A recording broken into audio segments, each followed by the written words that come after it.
1911 odo, kailangan talaga mag-change oil. Alright.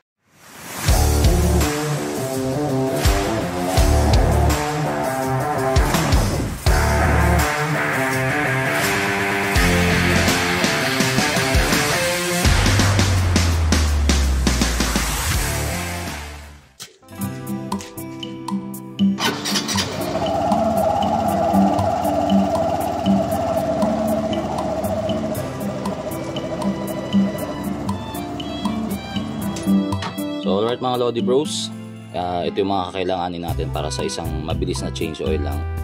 So napainit na natin yung motor natin ng around 5 minutes. So mainit-init na yan, umikot na yung langis. And syempre pagka mainit na yung engine, mas madali tayong makakapag-drain dahil hindi na tulog yung ating engine oil. So kakailanganin natin syempre is basahan, pamunas. Ito naman yung gagamitin natin pang open ng ating oil cap. And then ito yung magandang gamitin is yung number 70 na yung gumaganito. Tapos naka siya, yung close type, para siguradong hindi mabubusalsal yung ating drain cap. Tapos sa engine oil, ang recommended sa ating manual is 10W30. Pero itong pinili ko is 10W40 na habulin na pang automatic transmission. Maganda rin to kasi meron siyang libreng gear oil. So yan. Pero hindi muna tayo magpapalit ng gear oil kasi sa manual nakalagay is every 3,000 kilometers ang ating pagpalit.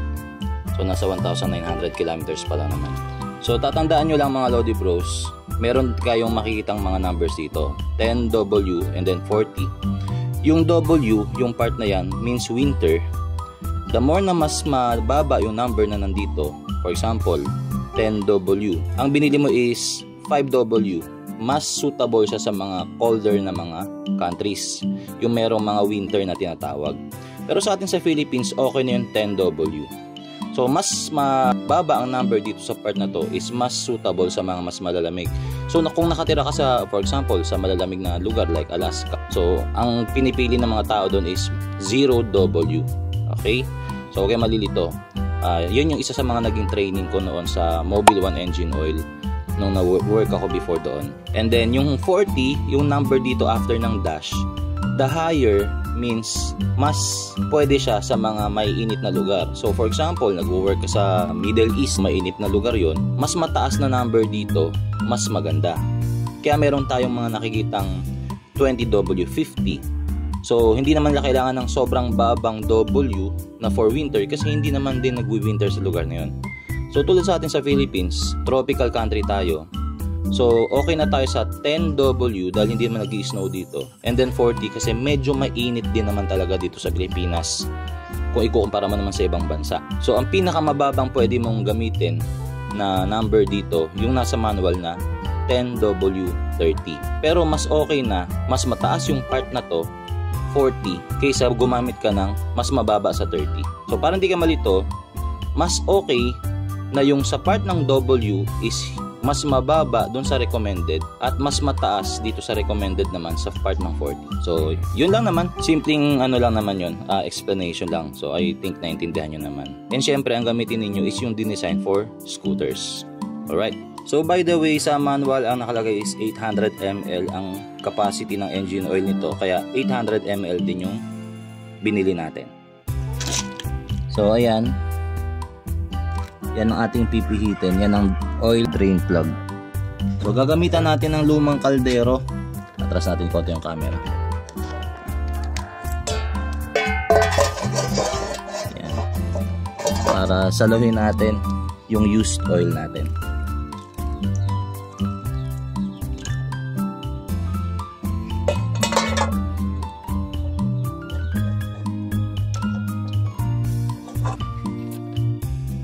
So ito yung spring ng kanyang oil strainer.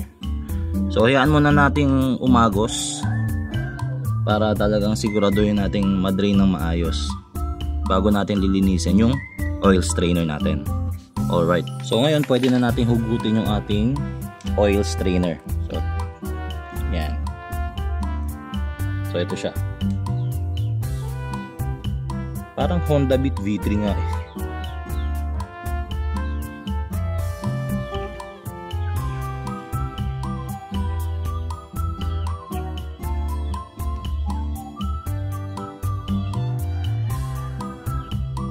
So ayan, kita nyo yung difference. Malinis na siya. Tapos wag nyo rin kakalimutan tong spring.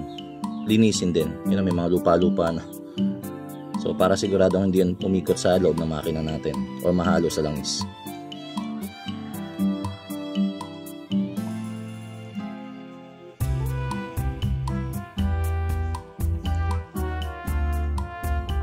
Okay na.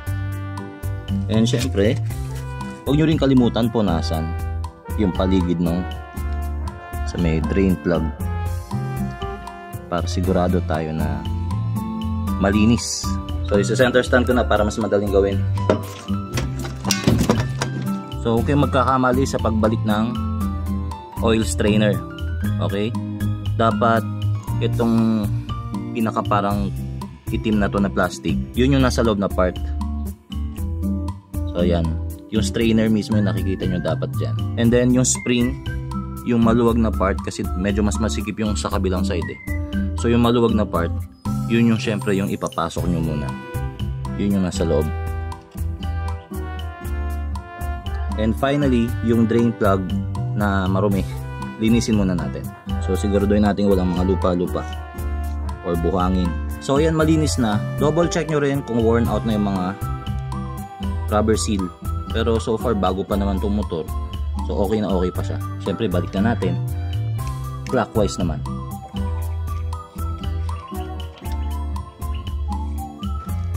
So dapat saktong humigpit lang para hindi masira yung thread.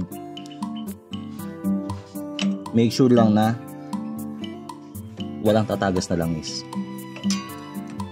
Okay, so yan, punas-punasan lang natin, medyo madumi. Hindi medyo, marumi talaga. Tag-ulan, maputik.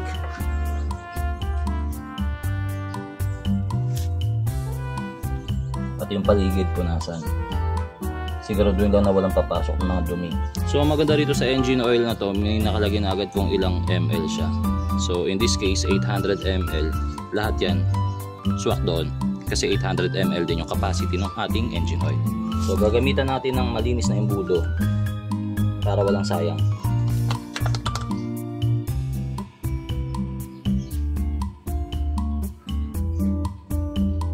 Medyo challenging lang yung paglagay ng langis sa motor na to kasi kung makikita ninyo, konti lang yung part na nakalitaw kung saan ka magbubuhos ng langis kasi ang lapad ng nasasakop ng fairing niya. So yung iba gumagamit ng funnel na may flexible hose na sinasalpak dyan.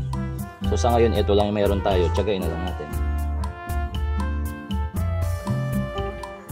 Okay, simot na. So before natin ibalik tong dipstick, linisin natin ulit, panigurado lang.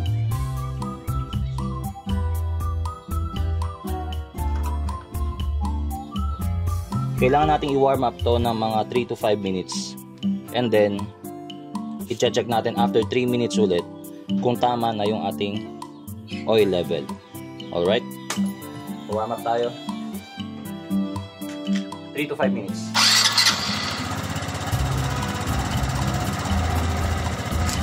A few minutes later.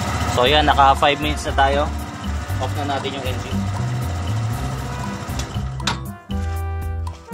So yan, antayin natin bumaba ng konti yung langis natin kasi kung after natin ipaanda rin tapos susukatin agad natin, hindi magiging accurate kasi nakaangat pa yung mga langis sa engine parts. So we have to wait for at least mga 3 minutes and then doon na natin siya susukatin kung sapat ba yung engine oil na nailagay natin. Alright, so okay, 3 minutes na rin. Check na natin yung oil level. Make sure lang ulitin ko naka center stand para tama ang ating reading. So syempre, punasan muna natin. So nakikita nyo yung mga marking na yan. So at least dapat nasa may bandang gitna or mas mataas ng konti. Huwag sobrang baba at hindi rin pwedeng lumampas dyan. So ipapasak lang ulit natin pero hindi natin pipihitin. So yan, nandito banda. Hindi lang masyadong kita sa camera pero nandito banda yung ating langis. So goods na goods yan. So ito yung lumang lalagyan natin. Dito na natin ilagay yung used oil natin. So hindi tayo pwedeng basta-basta magtapon kung saan-saan. So maging responsable tayo para i-protect natin yung environment. Alright, so doon nagtatapos ang ating quick vlog para sa pag-change oil natin DIY sa ating Motorstar Easy Ride Legend 125i. So mind you lang, sa manual nakalagay is every 1,000 kilometers ang pagpalit ng langis. Tapos yung ating gear oil naman is every 3,000 kilometers. Pero sa akin, naisip ko lang is kung every 1,000 kilometers, malinaw-linaw pa yung langis natin nun eh. Parang para sa akin hindi natin na-maximize yung gamit ng langis. Medyo nakakapanghinayang. So I think pwede naman siya kahit hanggang 2,000 kilometers. Ako, opinion ko yun sa akin okay yun. Lalo na kung ang ginagamit mong langis is yung magandang quality naman. Pero nasa sa inyo kung susundin nyo yung manual. Sabi nga is your motorcycle, your rules. Pero sa akin, every 2,000 kilometers ako magpapalit. And paalala ko ulit, pwede kayong gumamit ng mas malabnaw na langis like yung sinabi ko kanina, yung merong W stands for winter. Mas mababang number doon, mas malabnaw ang langis, mas suitable sa colder environment. Pero wag kayong gagamit ng numbers na mas mataas doon sa recommended. So pag sinabing 10W30, wag kayong gagamit ng 20W40 or 20W50. Kasi ang tendency is magiging mas malapot yung langis na hindi nakadesign para sa ating maliit na engine. So mahihirapan mag-circulate lalo na kung medyo malamig yung makina mo sa umaga. Matagal bago makaka-circulate yung langis kung masyadong malapot. So much better kung gagamit ka ng below sa 10, like 5W, okay din yun.